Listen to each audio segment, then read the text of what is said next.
بسم الله الرحمن الرحيم. الحمد لله وكفى وسلام على عباده الذين اصطفى. أما بعد فأعوذ بالله من الشيطان الرجيم. بسم الله الرحمن الرحيم. ألم تر كيف فعل ربك بأصحاب الفيل ألم يجعل كيدهم في تضليل وأرسل عليهم طيرا أبابيل ترميهم بحجارة من سجيل فجعلهم كعصف مأكول. صدق اللہ العظیم. میرے محترم بزرگوں، دوستوں، اللہ رب العزت کا بے انتہا فضل اور احسان ہوا کہ اللہ رب العزت نے مجھے اور آپ کو مکمل قرآن کریم یہاں پڑھنے اور سننے کی تراویح میں توفیق نصیب فرمائی. اللہ تعالی ہماری رمضان المبارک میں کی گئی ان عبادتوں کو قبول فرمائے اور بقیہ جو ایام ہیں ان کی صحیح قدردانی کی توفیق نصیب فرمائے. آج کی تراویح میں یہ سورت مشہور سورت ہے، سورہ فیل اس کا نام ہے، جسے ہم اپنے زبان میں الم ترا کہتے ہیں. یہ سورت پڑھی گئی اور اس سورت کے سلسلے میں مفسرین نے ایک طویل واقعہ بیان کیا ہے، جس میں ہمارے لیے اور آج کل جو حالات چل رہے ہیں قومی بین الاقوامی، ان حالات کے اعتبار سے بہت بڑے اچھے اسباب ہیں. قرآن کریم ایک دائمی کتاب ہے جس میں ہر زمانے کے لیے اللہ تبارک و تعالیٰ نے تعلیمات رکھی ہیں.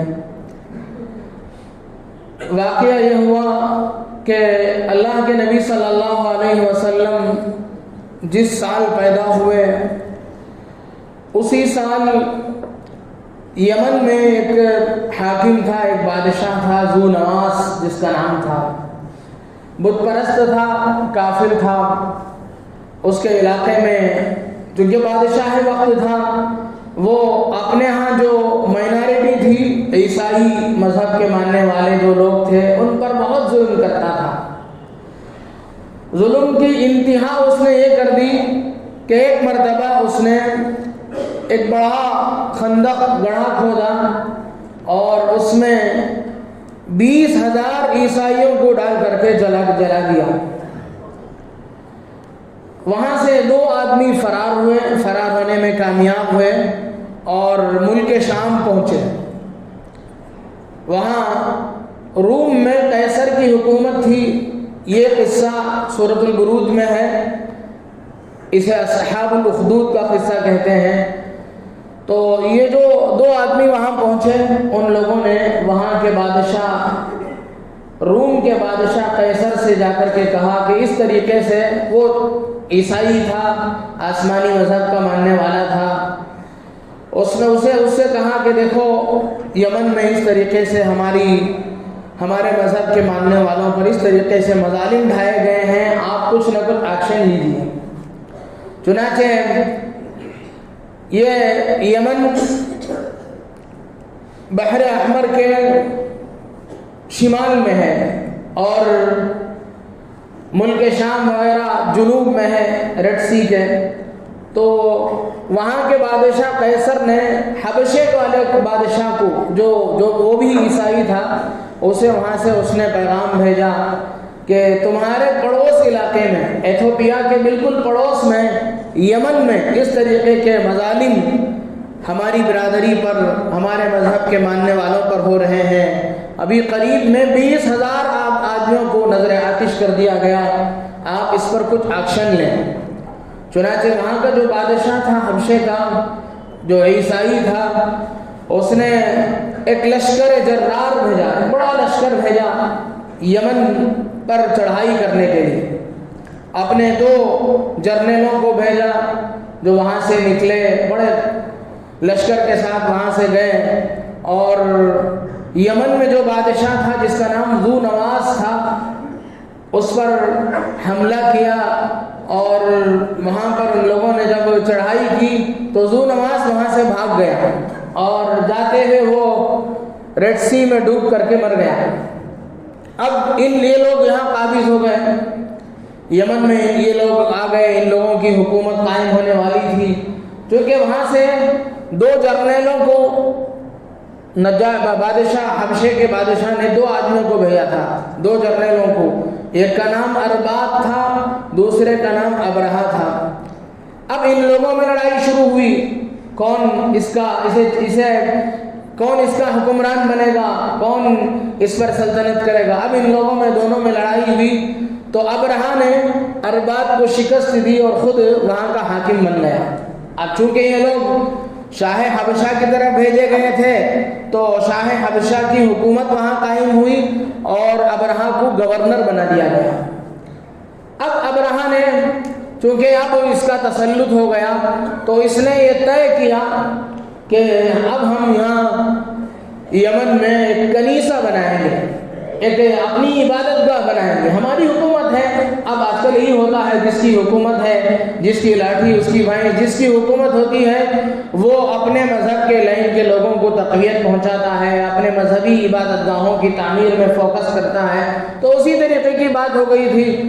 ابرہہ نے وہاں ایک کنیسہ بنایا جس کا نام قلیس تھا، اور اتنا بڑا کنیسہ مورخین لکھتے ہیں کہ آدمی اس کی اونچائی کو اگر سر اٹھا کر کے دیکھتا تھا تو اس کی انتہا تک نظر نہیں پہنچ پاتی تھی، اتنا اونچا اور اتنا بڑا کنیسہ، بڑی عبادت گاہ اس نے بنائی، اور اس میں چاندی سونے کا مرصع، اس سے مرصع کیا، اس کا پانی چڑھایا، بہت ہی عالیشان عمارت اس نے بنائی، عبادت خانہ اس نے بنایا، عیسائیوں کی عبادت کا عبادت خانہ بنایا۔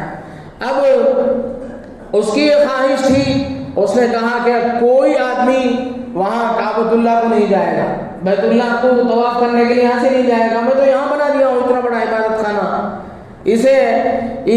اس کی حیثیت ختم ہو جائے گی اگر سب لوگ وہاں جائیں گے، جسے بھی عبادت کرنا ہے وہ یہاں ہے۔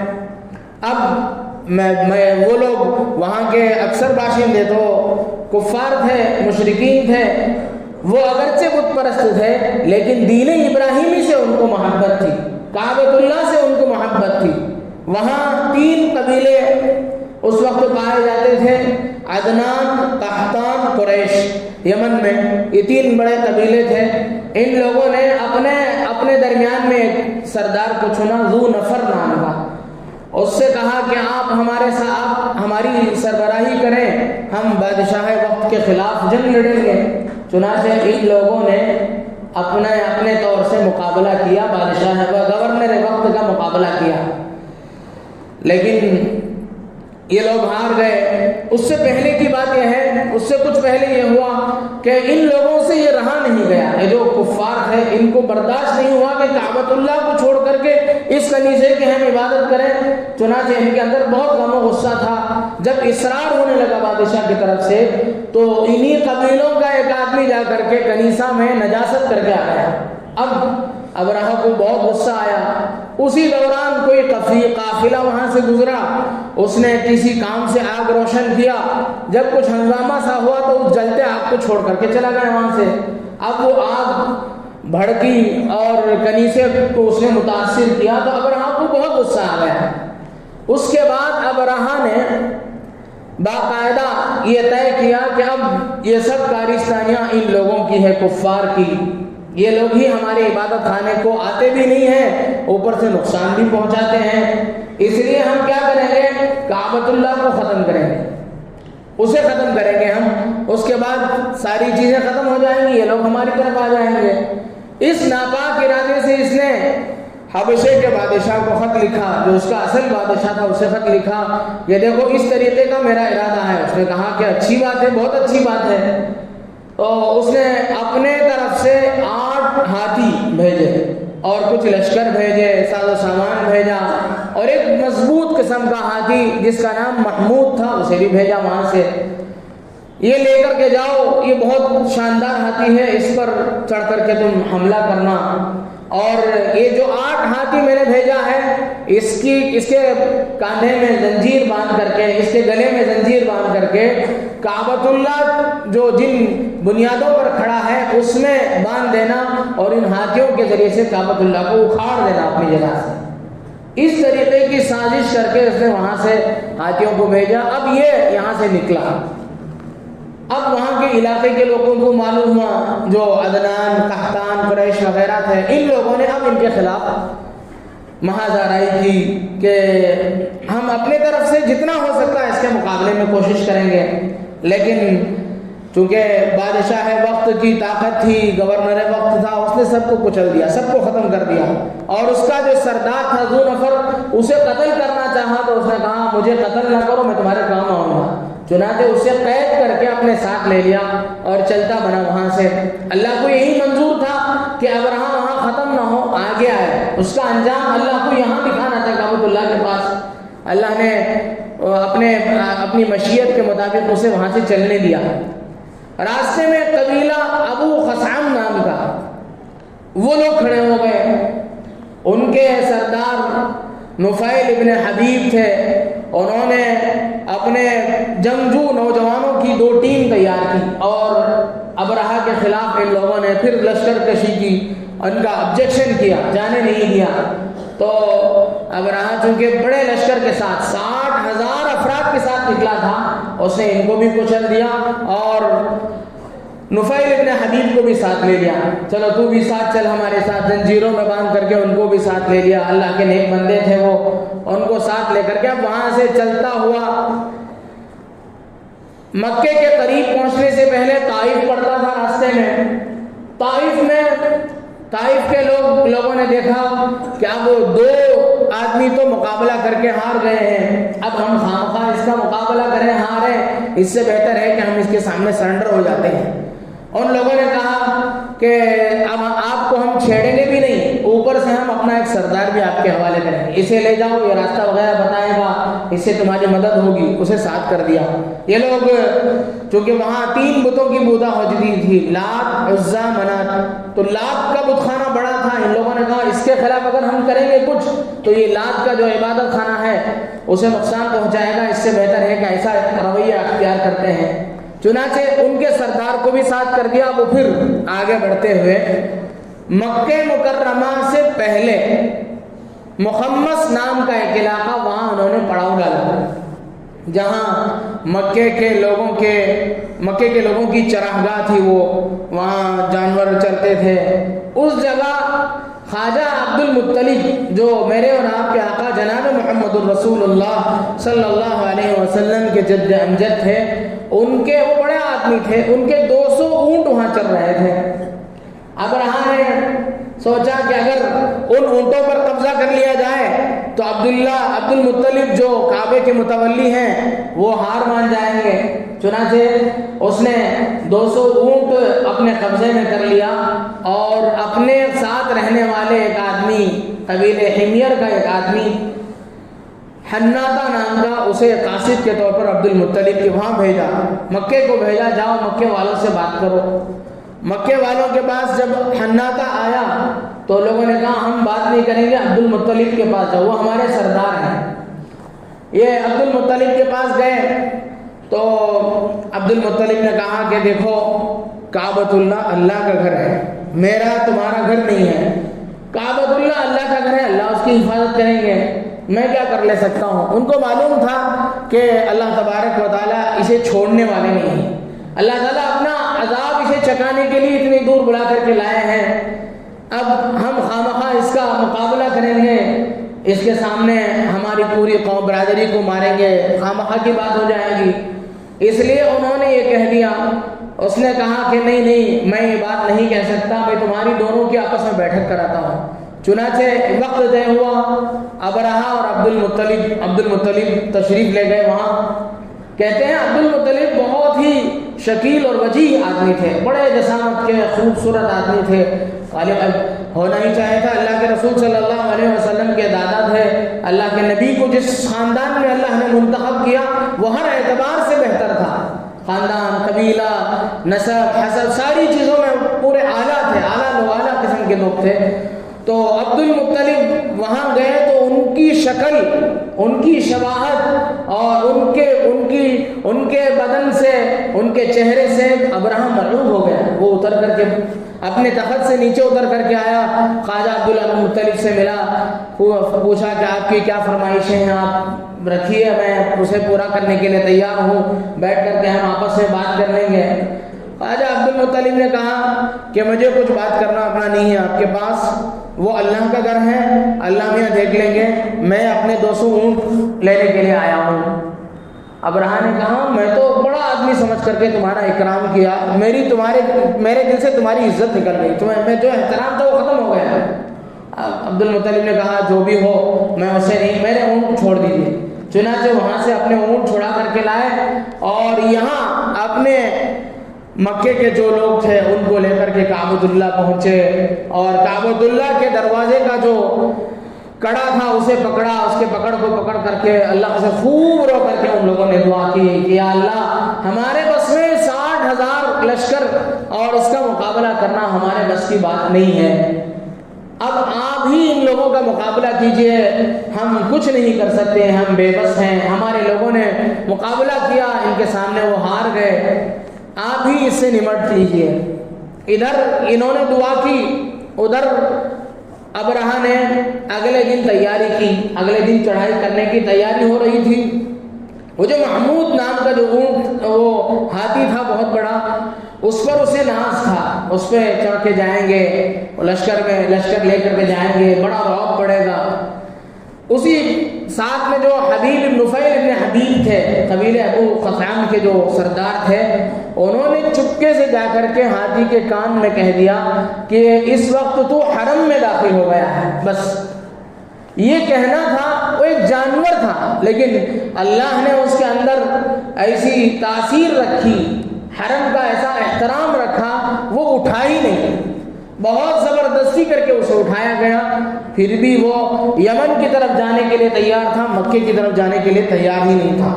اسی پریشانی میں اسے تیار کرنے ہی میں یہ لوگ لگے تھے کہ اچانک غول کے غول پرندے آئے، آسمان میں پرندے نظر آئے، بڑی تعداد میں پرندے آئے، ان کے چونچ میں اور دونوں پنجوں میں کنکریاں تھیں۔ اسی کا تذکرہ اس میں ہے، الم تر کیف فعل ربک باصحاب الفیل، کیا تم نے نہیں دیکھا کہ ہاتھی والوں کے ساتھ اللہ نے کیسا معاملہ کیا؟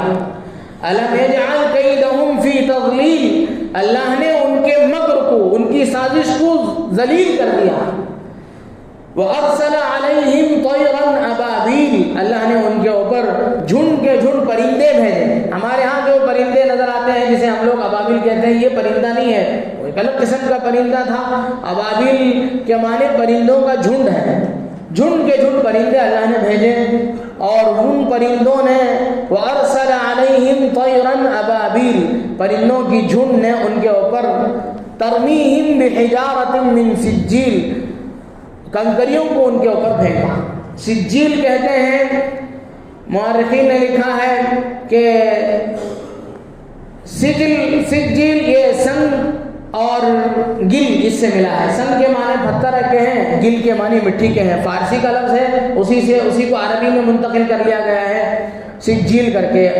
سمجھے یہ پتھر کے بجائے ٹھیکرا یا اینٹ کا چھوٹا چھوٹا ٹکڑا تھا۔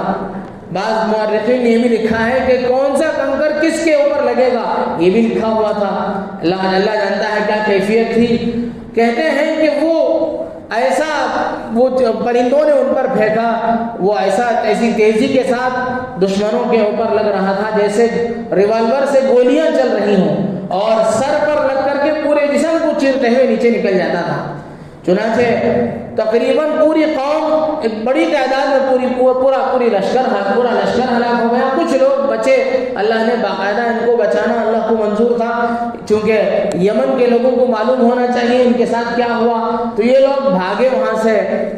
اور ابرہہ جو اس وقت اس کا گورنر تھا، جو جس نے لشکر کشی کی تھی، اس کے اوپر بھی یہ لگا، وہ بہت ہی اس کا وہ بدحواس ہو گیا، اس کی حالت خراب ہو گئی۔ اور جتنے لوگ بچے ان کے جسم پہ بھی چیچک کے داغ کی طرح، سکلا کا جو داغ ہوتا ہے اس طریقے کے نشانات بیٹھ گئے، اور وہ بھی اتنا گہرا کہ کچھ دنوں میں اس میں سے پیپ آنا شروع ہوا، سڑنا شروع ہوا، اور وہی ان لوگوں کا اپنے علاقے میں جا کر کے موت کا سبب بنا۔ ابرہا بھی یہاں سے نکلا، اس کی کہتے ہیں اس کی انگلیاں سڑنا شروع ہوئی، اس کے بعد اس میں سے پیپ آیا، وہاں جا کر کے وہ بھی بہت بری حالت میں یمن پہنچ کر کے اللہ کو بتلانا تھا یمن والوں کو کہ کیا ہوا ان لوگوں کے ساتھ، تو وہاں جا کر کے یہ بھی گل سڑ کر کے مرا۔ تو یہ واقعہ پیش آیا تھا۔ اللہ تبارک و تعالیٰ نے دشمنان اسلام کو دکھلایا کہ اسلام کے خلاف، اللہ کے گھر کے خلاف جو آدمی لشکر کشی کرتا ہے، جو غلط نگاہ سے بھی دیکھتا ہے، اس کے ساتھ اسی طریقے کا انجام ہوتا ہے۔ یہ واقعہ اللہ کے نبی صلی اللہ علیہ وسلم جس سال پیدا ہوئے، جس دن پیدا ہوئے، اس سے 50 یا 55 دن پہلے پیش آیا۔ اسی وجہ سے اس کو اس سال کو عام الفیل بھی کہتے ہیں۔ چنانچہ یہ معجزہ نہیں تھا، معجزہ کہتے ہیں نبی اپنے نبوت کے دعوے پر، اپنے نبوت کے دعوے کو دلیل کے طور پر جس چیز کو پیش کرتا ہے، اس دلیل کو کہتے ہیں، دلیل کے طور پر جو خرق عادت چیز کو پیش کرتا ہے اسے کہتے ہیں معجزہ۔ نبی کی نبوت پیدائش سے پہلے، ان کے نبوت کے دعوے سے پہلے جو چیزیں پیش آ جاتی ہیں ان کو کہتے ہیں ارہاس۔ تو مورخین نے اس واقعے کو ارہاس میں شامل کیا ہے۔ آج ہم دیکھ رہے ہیں ملکی اعتبار سے یہی حالات ہیں کہ مسلمانوں کے املاک کو قبضانے ہتھیانے کی کوششیں ہو رہی ہیں، مسجدوں پر بلڈوزر چلایا جا رہا ہے، مدرسوں پر بلڈوزر چلائے جا رہے ہیں، جو خانقاہیں تھی جو آج درگاہوں کی شکل میں ہیں ان کو ہتھیانے کی، ان پر قبضہ جمانے کی کوششیں، یہ ملکی اعتبار سے حالات ہیں۔ اور بین الاقوامی اعتبار سے ہم سب دیکھتے ہیں بیت المقدس اور اس کے اطراف کی جو سرزمین ہے، جس کو قرآن کریم میں الذی بارکنا حولہ کہا گیا، یعنی وہ برکت والی سرزمین جس میں حضرات انبیاء کرام علیہم السلام مبعوث ہوئے، اور میدان حشر میں حشر کا میدان جو قائم ہوگا اس کا سینٹر پوائنٹ وہی ہوگا، بلاد شام اور فلسطین کی جو سرزمین ہے اس پر جو مظالم ڈھائے جا رہے ہیں صرف مسجد بیت المقدس کی وجہ سے، اور اس زمین کو انبیاء کی اس سرزمین پر قبضہ جمانے کے لیے جو حالات آ رہے ہیں، مسلمانوں کو مسلسل گزشتہ رمضان سے پہلے سے یہ حالات چل رہے ہیں، تقریباً 1 سال سے زیادہ کا عرصہ گزر گیا، اب تک ہزاروں لوگ مارے گئے۔ اب دشمن چونکہ یہودی ہے، یہودیوں کے بارے میں ہم سب جانتے ہیں، اللہ کے نبی صلی اللہ علیہ وسلم کے زمانے ہی سے یہودیوں کی چال تھی کہ وہ ہمیشہ وعدہ کر کے مکر جاتے تھے۔ اب معاہدہ کیا، یہ لوگ معاہدے سے پھر گئے، اب دوبارہ مسلمانوں پر مظالم ڈھا رہے ہیں، زمینی طور پر حملہ کر رہے ہیں۔ یہ لوگ مطمئن ہو کر کے اس علاقے میں شفٹ ہو گئے تھے غزہ میں، اب دوبارہ نقل مکانی کر کے جا رہے ہیں۔ بہت ہی حالات خراب ہیں، ہم سب کے لیے عبرت ہے۔ ایسے موقع پر بھی اللہ کی مدد کے طور پر ایک واقعہ پیش آیا، میں بتا کے ختم کروں کہ مصر کے بارڈر میں جب اسرائیل کی ملٹری داخل ہوئی تو اللہ تبارک و تعالیٰ نے ایسی بلیاں مسلط کی، سب پورے نیوز چینلوں میں یہ چیز آئی کہ زہریلی بلیاں جنہوں نے اس کے اسرائیل کے ملٹریوں کو نقصان پہنچایا، ان کو کاٹا، جس کے زہر کے اثر سے بہت سارے لوگ متاثر ہوئے۔ ایسے بہت ساری پریشانیاں ان کے ساتھ ہیں، خود وہاں کے لوگ ان کے خلاف ہیں، لیکن ان سب کے باوجود دشمن ہے کہ وہ چاہتا ہے کہ اس وقت مسلمانوں کو ختم کر دے۔ ہماری ابھی پرسوں مفتی تقی عثمانی صاحب دامت برکاتہم کا بیان آیا تھا، حضرت نے کہا کہ اس وقت پورے عالم میں، پوری دنیا میں مسلمان جتنی بڑی تعداد میں ہیں اور جتنی بڑی طاقت کے ساتھ ہیں پورے تاریخ میں کبھی نہیں تھے، لیکن اس وقت سب پریشان ہیں، سب بڑے ظالموں سے ڈر رہے ہیں۔ یہ اس حدیث کی وہ حدیث اس وقت صادق آتی ہے جس میں اللہ کے نبی صلی اللہ علیہ وسلم نے فرمایا کہ قرب قیامت میں مسلمانوں پر ایسے حالات آئیں گے کہ دشمنان اسلام مسلمانوں کو ختم کرنے کے لیے آپس میں ایک دوسرے کو ایسی دعوت دیں گے اور ایسا بلائیں گے جیسے لوگ مہمانوں کو دسترخوان پر بلاتے ہیں، آؤ ان کو ختم کر دیں۔ تو اسی طریقے سے سارے لوگ بلا رہے ہیں۔ اللہ کے نبی صلی اللہ علیہ وسلم سے لوگوں نے پوچھا، صحابہ نے، کیا رسول اللہ کیا ہوگا اس وقت؟ ہماری قلت ہوگی، ہم لوگ کم ہوں گے؟ آپ نے فرمایا نہیں، اس وقت تو تمہاری تعداد بہت بڑی ہوگی، بہت بڑی تعداد میں تم لوگ ہوں گے۔ صحابہ نے پوچھا پھر کیا وجہ ہے؟ آپ نے فرمایا کہ تم لوگ اس وقت بے حیثیت ہو جاؤ گے، جیسے بارش کا پانی بارش ہو کر کے پانی جب بہتا ہے تو اس میں کچرا جو بہتا ہے، اس طریقے سے بے حیثیت تمہاری حیثیت ختم ہو جائے گی۔ صحابہ نے پوچھا یا رسول اللہ بے حیثیت ہونے کی وجہ کیا ہے؟ آپ نے فرمایا کہ تمہارے دلوں میں وہن ہوگا۔ صحابہ نے پوچھا وہن کیا چیز ہے؟ آپ نے فرمایا حب الدنیا و کراہیت الموت، دنیا کی محبت اور موت کا خوف۔ آج ہم دیکھ رہے ہیں بڑے بڑے عہدوں میں رہنے والوں کو اپنے عہدے کی پڑی ہے، دنیا کی محبت ان کے دلوں میں ہے، اور جو لوگ مقابلہ نہیں کرتے ہیں ان کو اپنے موت کا خوف ہے۔ اسی وجہ سے یہ حالات ہیں۔ ہم دو کام اس وقت ہم کریں گے۔ ایک کام یہ ہے کہ اسرائیل کی مصنوعات کا بائیکاٹ کریں گے، اور دوسرا کام ہم دعا کریں گے۔ تو اللہ تبارک و تعالیٰ سے دعا ہے کہ اللہ تبارک و تعالیٰ اس صورت کے ذیل میں جو باتیں بتائی گئیں، اللہ تعالیٰ ہمیں اس پر عمل کرنے کی توفیق نصیب فرمائے، اور پورے قرآن کریم کو ہمیں سمجھنے کی توفیق نصیب فرمائے۔ یہ تفسیر کا سلسلہ رمضان کے شروع سے چلتا رہا، اور ہر ہفتہ ہماری مسجد میں ہفتے کے دن مغرب کے بعد تفسیر کی مجلس ہوتی ہے، اس میں بھی شرکت کرنے کی درخواست ہے۔ اللہ تبارک و تعالیٰ جو باتیں کہی گئیں، کہنے والے کو بھی سننے والوں کو بھی عمل کی توفیق نصیب فرمائے۔ آمین۔ وآخر دعوانا الحمدللہ رب العالمین۔